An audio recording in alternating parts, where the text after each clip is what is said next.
Welcome to my 6 Souls review. Go ahead and hit that like and subscribe button to keep up to date with my latest content.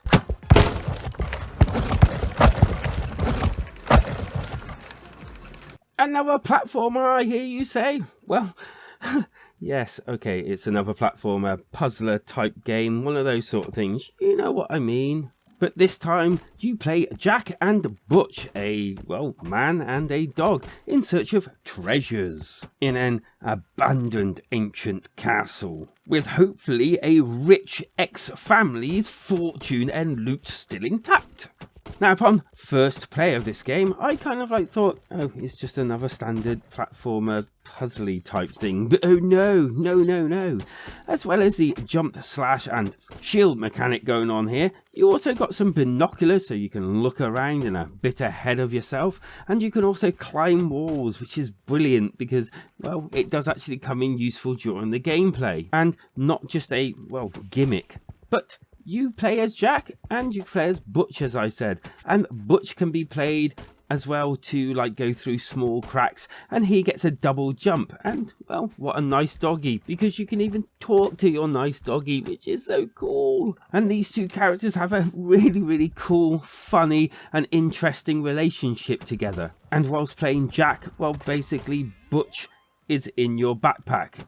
Don't ask, it's a thing, or at least it is in this game. There are collectibles, Jack collects coins, and, well, Butch collects bacon, which is also pretty cool. And all-important keys, where Jack can collect some of them, and also there are bits where, Butch come into play and, he goes off and collects keys as well for you in hard-to-reach places. Now, the game's played in stages, with each stage having levels in them, and each level's kind of like a screen, and then you get a boss at the end of it. And these bosses are, well, weird, probably what you'd expect from playing this game. As you play on, the actual narrative story type thing between Jack and Butch is actually interesting enough to, well, want you to actually carry on and see what these two do, next, if you like, or say and interact next, if you like. The actual gameplay is a mix of almost puzzly type things, and then, the platforming aspect, and, you have to avoid spikes, collapsing ledges, and find those keys for the locked doors. And then you got the enemies like archers, slime, skeleton, that sort of thing, which sort of mixes it up a little bit as you go further into it. Graphically, whilst it's retro, and I never think retro looks like a joy to behold, but I think it's quite actually interesting. And you have those bits where you're teetering on the edge and he'll sort of wobble in the air or on the edge, and if you leave them for a bit, they'll do things.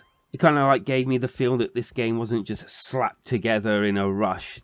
Someone lovingly made it and actually cared about it and the characters and the like. Sound-wise, again, I found the sound really good, nothing really offensive, and Jack and Butch's dialect, I normally hate the sounds that they use, but in this game, I didn't. It was, I don't know, it was alright. Not annoying, one might say.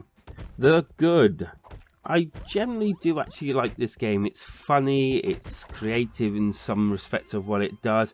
There's normally plenty to do, and yeah, I like the controls where they've actually thought, let's do something more than just jump, slash, and, double jump, I guess. The bad. Struggling to actually find something really bad to say about the game. Probably, as you go on, I suppose it can get a little bit repetitive, but I suppose almost every game that I play does, and I kind of pull it down, come back to it later on, and feel a bit more refreshed and revigorated with the game.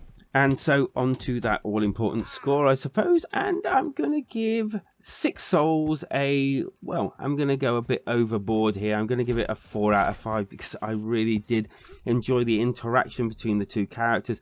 I enjoyed the, levels. I like they were in small chunk type things. And I did like the fact that the game did make me want to carry on and see what's around the corner, or just enjoy it in a nice relaxing way. But that's just me and my thoughts. Why not let me know down in the comments what your thoughts are as well. And as for my old alternative, well, I'm going to go for Shovel Knight. And I actually own the Shovel Knight Treasure Trove. And yeah, I did actually enjoy it. It's quite a good game.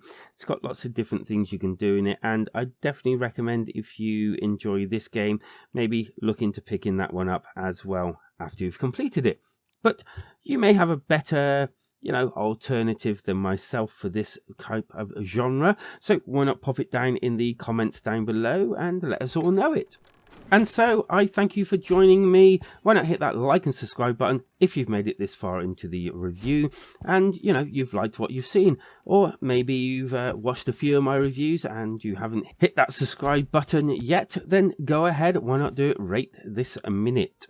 And if you want to go the extra mile and come and join us in our community Discord, we, talk and things about all the things we love in the world, like the Nintendo Switch and the games that we play.